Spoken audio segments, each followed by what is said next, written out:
Nabi Sulaiman berkata pula kepada golongan bijak pandainya, "Wahai pegawai-pegawaiku, siapakah di antara kamu yang dapat membawa kepadaku singgasananya sebelum mereka datang menghadapku dalam keadaan berserah diri memeluk Islam?"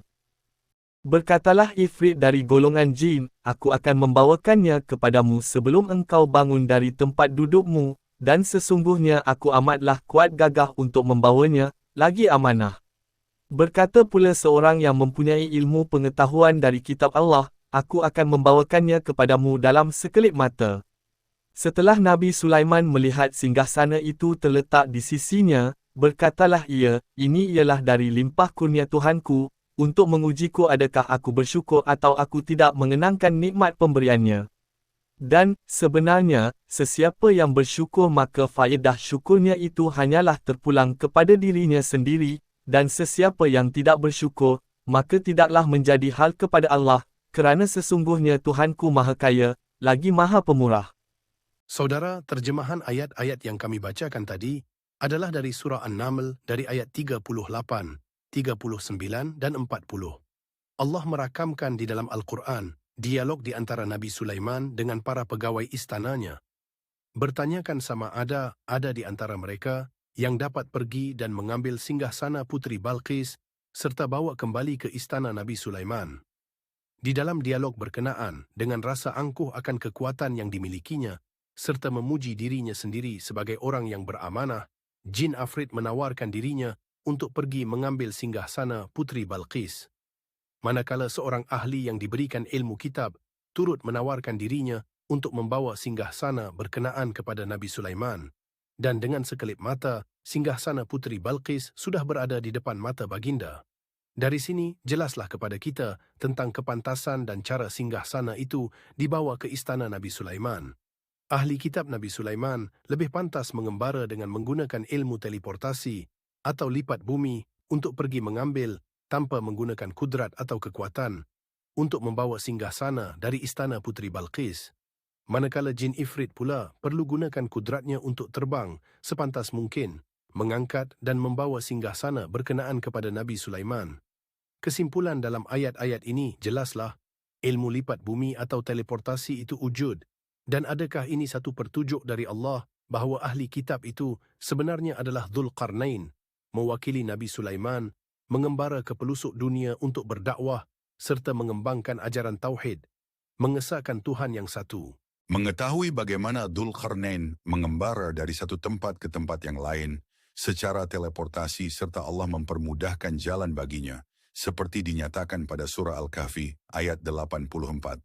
Sesungguhnya kami telah memberikan kepadanya kekuasaan memerintah di bumi, dan kami beri kepadanya jalan bagi menjayakan tiap-tiap sesuatu yang diperlukannya. Kami ingin membawa Anda untuk mengikuti siri pengembaraan Dzulqarnain, seperti yang tercatat di dalam Al-Quran. Mengapa Allah memulakan pengembaraan Dzulqarnain dari timur ke barat, bermula pada ayat 86 pada surah Al-Kahfi? Sehingga apabila ia sampai ke daerah matahari terbenam, ia mendapatinya terbenam di sebuah mata air yang hitam berlumpur, dan ia dapati di sisinya satu kaum yang kufur ingkar. Kami berfirman dengan mengilhamkan kepadanya, "Wahai Dzulqarnain, pilihlah sama ada engkau hendak menyeksa mereka, atau engkau bertindak secara baik terhadap mereka." Persoalan, apakah Allah nak beritahu kita bila mana? 1. Kenapa dimulakan pengembaraan Dzulqarnain tiba di sebuah mata air? 2. Apakah benar matahari terbenam di dalam sebuah mata air yang hitam berlumpur? 3. Kaum apakah yang ditemui Dzulqarnain sedangkan laut mati terletak di dalam kawasan yang dikuasai oleh kerajaan Nabi Sulaiman? K4. Kenapa pada ayat tersebut digunakan perkataan mendapati di sisinya? 5. Kenapa Dzulqarnain diberi pilihan untuk menghukum ke atas kaum yang ditemuinya? Seterusnya, jom kita ikuti. Dalam surah Al-Kahfi ayat 86, jika diikuti arah perjalanan dari timur ke barat dan melintasi Laut Mati, dapat dikatakan Dzulqarnain dalam perjalanan kembali ke istana Nabi Sulaiman yang berada di Jerusalem sebelum tiba-tiba muncul di pesisir Laut Mati. Kawasan Laut Mati terletak berdekatan dengan Jerusalem dan ini bermakna kaum yang ditemui Dzulkarnain adalah kaum yang telah pun menerima dakwah agama Tauhid tetapi mereka masih melakukan amalan syirik serta berlaku kufur kepada Allah. Ada dua golongan menerima hukuman iaitu golongan yang tetap berdegil melakukan perbuatan kufur akan terus dihukum mati dan bagi golongan yang kembali taat kepada agama Tauhid akan tetap mendapat hukuman tetapi hukuman yang tidak memberati mereka. Ini membuktikan tugas Dzulkarnain adalah pendakwah dan mengkuatkuasakan ajaran agama Tauhid di bawah pentadbiran Nabi Sulaiman.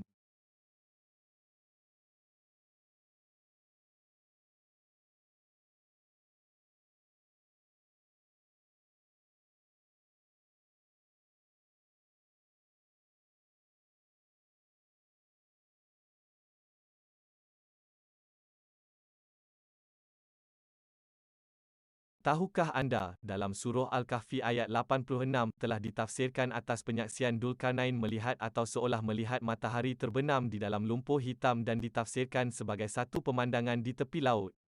Kenapa Allah sebut secara spesifik terbenam di mata air yang berlumpur hitam dan tidak disebut laut? Tahukah anda apa sebenarnya berlaku?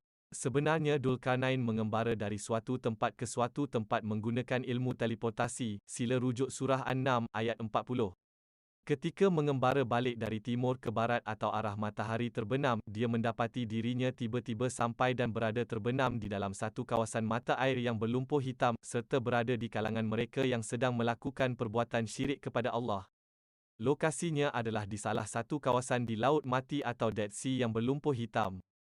Kawasan Laut Mati memiliki sejarah hitam akibat keingkaran manusia mengingkari perintah Allah.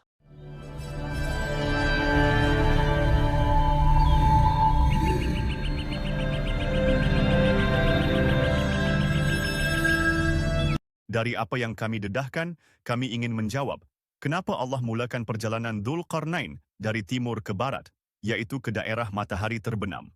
Pertama adalah sebagai pertunjuk, yaitu Dzulkarnain sebenarnya. Dalam perjalanan pulang ke istana Nabi Sulaiman, setelah selesai misinya di daerah timur, akan tetapi dengan kehendak Allah, Dzulkarnain tiba-tiba muncul di salah satu lokasi di persisiran pantai Laut Mati. Laut Mati bukanlah laut sebenar. Hakikatnya ia merupakan sebuah mata air terbesar yang terjadi apabila Allah tunggang balik kawasan penduduk kaum Luth sehingga menjadikan kawasan tersebut titik terendah permukaan bumi. Sebab itu jugalah terdapat beberapa kawasan di Laut Mati yang dipenuhi dengar lumpur hitam yang dikatakan dapat mengobati pelbagai penyakit. Sehingga kini, lumpur hitam menjadi tarikan para pelancong untuk bermandi lumpur hitam. Dari surah Al-Hijr ayat 74 yang bermaksud, maka kami jadikan negeri kaum Lut itu tunggang balik, tertimbus segala yang ada di muka buminya, dan kami hujani atasnya dengan batu dari tanah yang dibakar.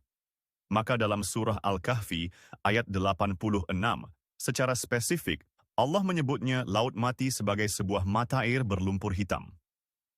Persoalan kedua, bila sesampai Dzulkarnain, adakah sebenarnya dia melihat matahari terbenam di dalam sebuah mata air berlumpur hitam?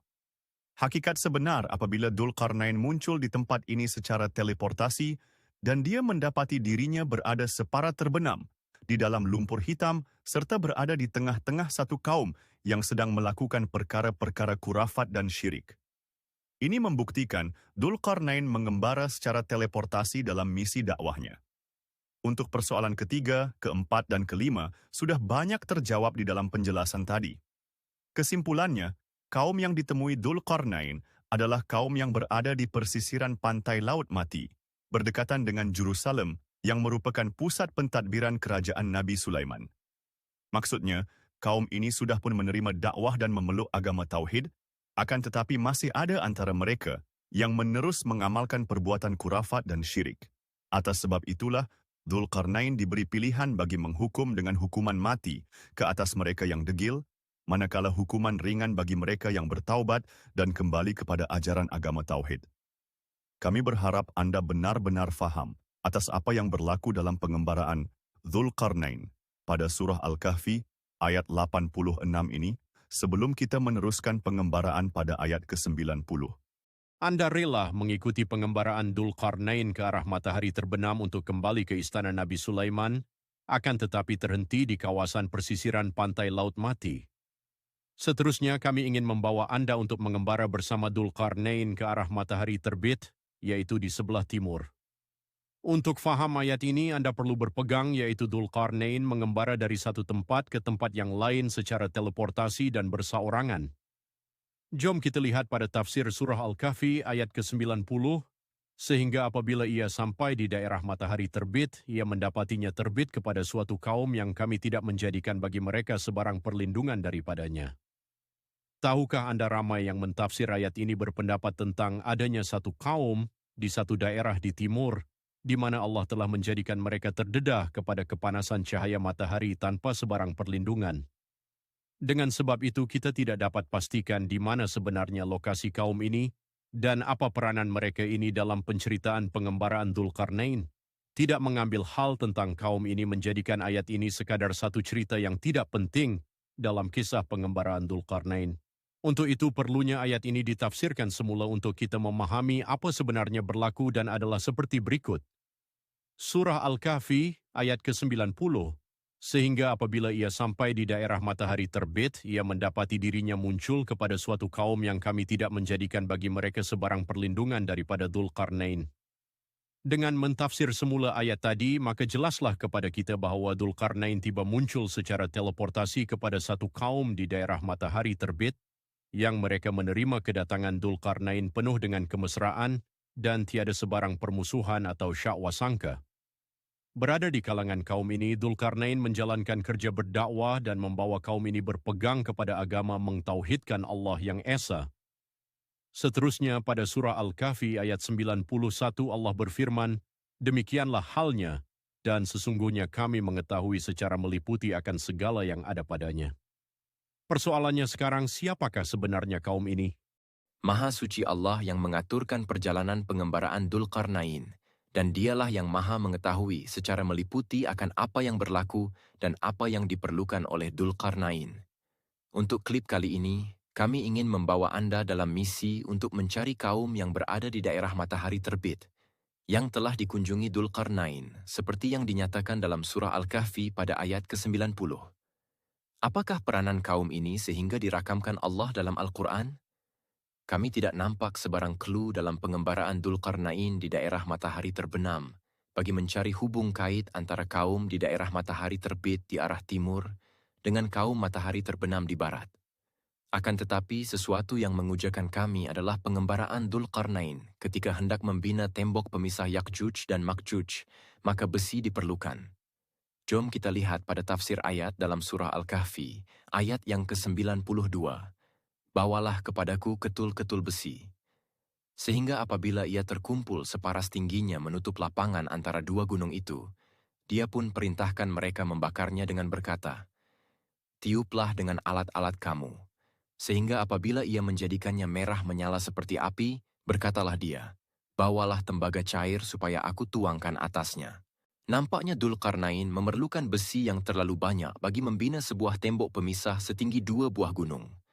Tetapi di manakah Dzulqarnain nak mendapatkan bantuan bagi mendapatkan besi sebanyak itu? Ianya memerlukan tenaga buruh dan peralatan melombong serta mengekstrak besi dari bahan mentah serta jauh dari kawasan Yakjuj dan Makjuj. Melainkan kembali mendapatkan bantuan dari kaum di sebelah matahari terbit. Dan atas sebab inilah, Allah menghantar Dzulqarnain datang kepada kaum matahari terbit terlebih terdahulu, kerana akan datang masanya Dzulqarnain akan memerlukan bantuan kaum ini. Berpandu kepada keperluan untuk mendapatkan besi yang terlalu banyak, kami telah mencari lokasi industri besi kuno yang terbesar. Dan kami menemui hanya satu lokasi, yaitu di Sungai Batu. Kedah yang dikenal pasti merupakan adalah satunya tamadun terawal di Asia Tenggara. Kami menjumpai lebih 2 juta tuyer di sini. Jadi, dengan jutaan tuyer dan 12 tapak peleburan serta kehadiran begitu banyak biji besi, bayangkan bagaimana sibuknya industri peleburan besi di sini ketika itu, kata Prof. Datuk Dr. Mokhtar Saidin. Selepas 3 bulan proses ekskavasi, kami tidak menjumpai produk siap. Misalnya pedang, parang, atau apa-apa jenis pisau. Kalau ada pun, hanyalah pisau kecil yang kami percaya ia milik persendirian. Jadi di manakah produknya? Sedangkan kami telah menemui pusat peleburan besi di kawasan itu, ujarnya. Sesuatu yang sangat mustahil apabila langsung tidak menjumpai satu pun produk besi, sedangkan terdapat lebih 10 pusat peleburan, serta jutaan tuyere di situ, sekaligus merungsingkan kumpulan penyelidik PPAG. Dari itu kami menyimpulkan kaum matahari terbit, seperti yang dirakamkan di dalam Al-Quran, yang dikunjungi oleh Dzulqarnain, berkemungkinan adalah merupakan kaum Melayu yang mendiami di kawasan utara semenanjung. Jika benarlah besi yang digunakan untuk membina tembok besi pemisah Yakjuj dan Makjuj, kita perlu melakukan sesuatu bagi memelihara tapak bersejarah ini agar terpelihara sebagai tanda penghargaan sumbangan kita dalam membendung pengaruh dan memerangi keganasan Yakjuj dan Makjuj. Pastikan Anda dan kaum keluarga Anda berkunjung ke tempat ini bagi melihat sendiri kesan-kesan tinggalan bersejarah tapak industri besi kuno ini, walaupun sekali dalam seumur hidup Anda. Kami juga ada mengeluarkan satu siri kompilasi. Adakah Dajjal itu si Samiri? Kompilasi yang juga membawa Anda menerangkan bagaimana wujudnya Yakjuj dan Makjuj, dan Anda boleh dapatkan di YouTube channels kami di www.rebrand.ly Palang Dzulqarnain. Kami amat berharap siri-siri yang kami terbitkan ini dapat membantu Anda memahami akan kisah perjalanan pengembaraan Dzulqarnain dan siri kisah si Samiri. Apa yang dipaparkan di sini diharapkan Anda tidak menerima secara bulat-bulat kerana ianya masih memerlukan inisiatif Anda untuk meluangkan masa Anda mencari dan membenarkan melalui fakta-fakta yang disediakan di sini. Sekian, terima kasih, wassalam.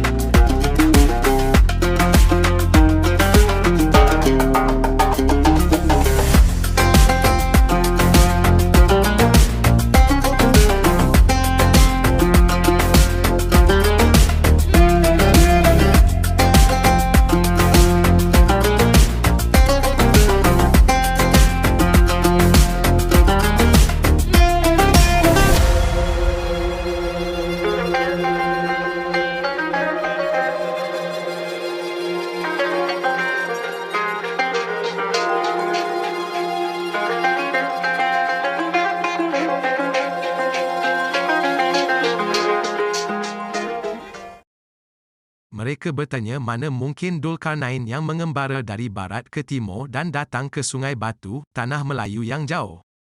Bagaimana mungkin juga Dzulqarnain dapat membawa kepingan-kepingan besi dari Sungai Batu ke lokasi pembinaan tembok Yakjuj dan Makjuj yang terletak jauh di sana? Tahukah anda jawabannya ada pada surah An-Nam pada ayat 40 apabila seorang ahli kitab berkata, "Aku akan membawa singgahsana itu kepadamu sebelum matamu berkedip." Maka tatkala Nabi Sulaiman melihat singgahsana itu terletak di hadapannya, maka cara yang sama Dzulqarnain mengembara ke Tanah Melayu dan cara yang sama membawa besi dari Sungai Batu ke lokasi Yakjuj dan Makjuj.